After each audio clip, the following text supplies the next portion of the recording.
tô escutando coisa. O que, filha? Ai, tô escutando vozes. Filha, tem tem várias pessoas aqui.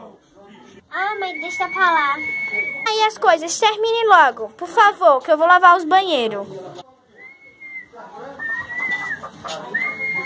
Que é isso? Ei, mamãe, me deixa sozinha aqui em casa, tô morrendo de medo. Ai, socorro. Vou grave.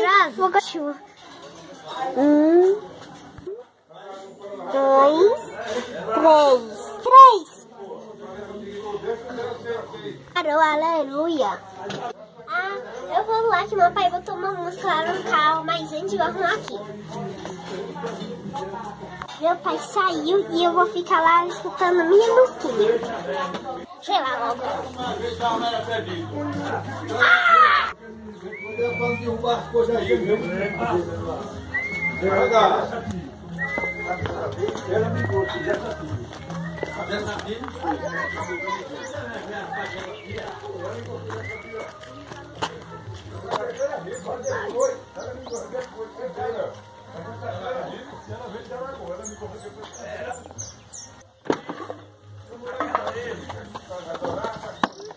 Isso, meu Deus!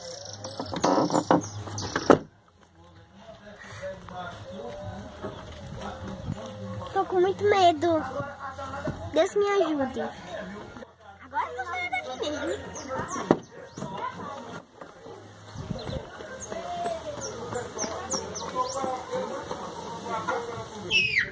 Vou botar até 3.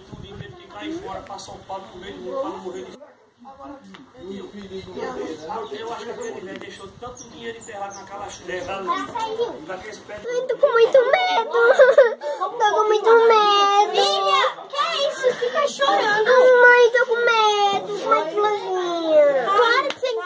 A menina, meu Deus, que mentira. Mãe, é verdade. Tá, que você me trouxe, senão eu vou te dar um tapa. Fica quieto, eu vou lá, vou pra cidade, você vai passar a noite sozinha hoje. Não, mãe, não. E nada de não, você vai ficar sozinha, você já tá muito Esse grandinha. sítio grande. Não, ele é bem pequenininho, você vai ficar aqui e pronto, tchau. Ai, meu Deus, tô com muito medo. Eu vou dormir porque minha mãe saiu. Tchau.